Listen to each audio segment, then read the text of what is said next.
Hey guys, your Daily Vanguard here with an awesome deck profile on Eradicators. Now, first up, we got our starter, Crouching Dragon Eradicator Linchu, or Linchu here in America, which is a Counterblast 1, place this unit into your soul. During the battle that this unit boosts an Eradicator and the attack hits the Vanguard, you can pay the cost. If you do, retire one of your opponent's grade 1 or less rear guards. This card's pretty good just because as a starter, it can kill other starters and potentially kill grade 1s like Odysseus or Linchu and stuff like that. So definitely one of the best ones.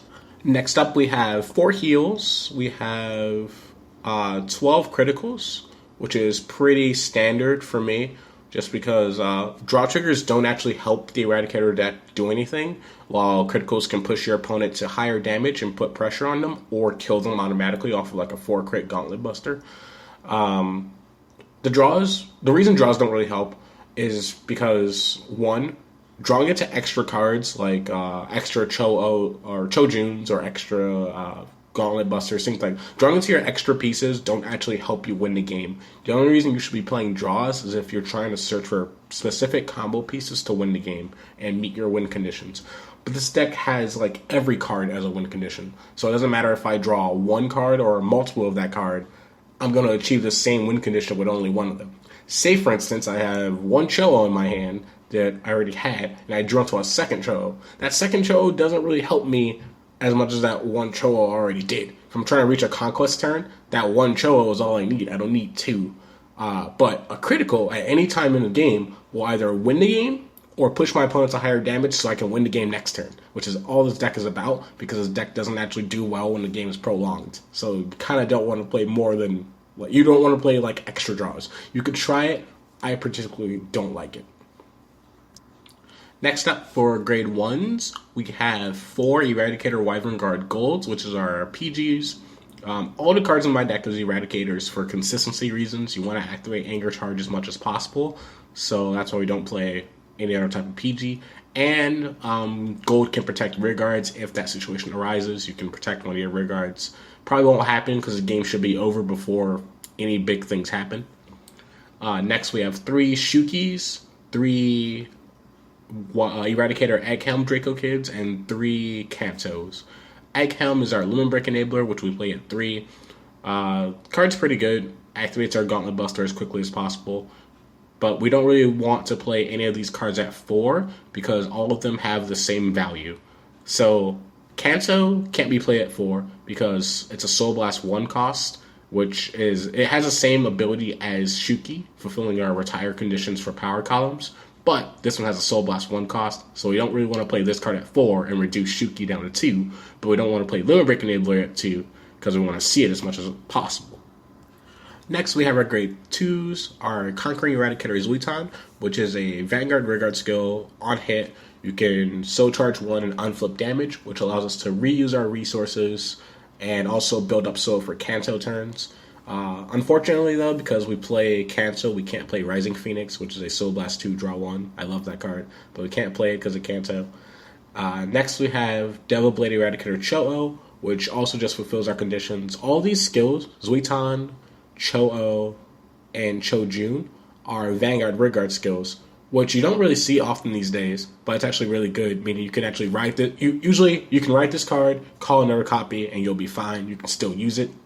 Unlike a lot of effects nowadays, which are either like Vanguard only or Rearguard only skills. So this deck has a lot of pressure in grade 2s, which is why I can still play the grade 2 game pretty well with this deck.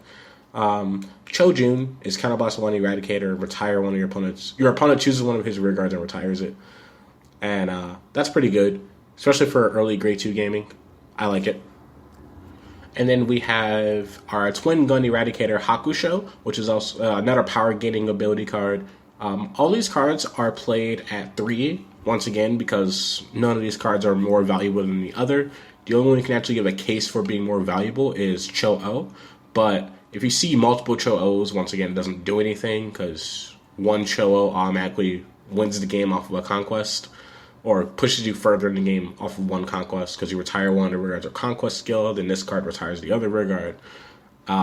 But at the same time, you don't want to play Cho at 4 and then play one of your other cards at 2, because all these other cards actually do, like, by themselves, they work on Vanguard or Rearguard. And, like, you don't want to play 2 Cho-Juns because you want to ride this card. you don't want to play 2 Zuitons because you want to ride this card. The only one you can actually give like actual legitimacy for is Hakusho being played at 2, but playing it at 2 and seeing more Chos doesn't do anything late game for you, as opposed to a Hakusho off of a Conquest is 22k. Potentially more, but 22k on average if they have no front row. So that's why you just play all these cards at 3. None of them are more valuable than the other.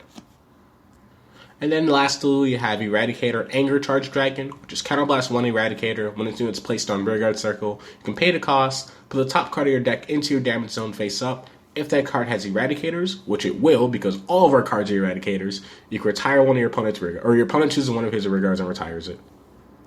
Yes, it has the added bonus of you can take that card, send it to drop zone at the end phase. So this combos well with Gauntlet Buster Dragon, which is our main card of the deck, which gains critical and power whenever a card's sent to the drop zone, basically whenever it's retired, by an effect, basically. Yeah. And Anger Charge Dragon can put a card into your damage zone, which is why we don't play 4 Limit Break Enablers, because this card initiates our Limit Break if we're at 3 damage. You go to 4, activating Gauntlet Buster's skill, Anger Charge will now retire a card, Gauntlet Buster will gain power, and then all the wombo combos happen from there with your critical gaining, power gaining, cancel skills, all that crazy stuff happens, which is really awesome and really cool, and I really like it. And lastly, we have our Stride Enablers, or not Stride Enablers, we have our Strides.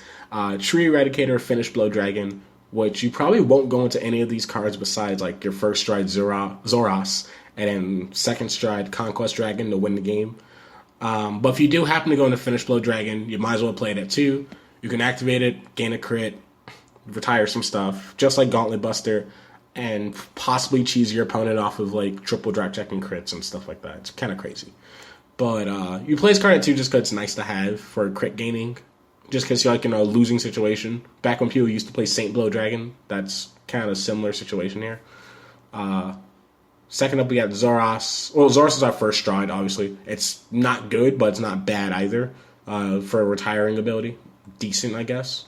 And obviously, Conquest Dragon will probably win you the game if you ever get pushed to that point.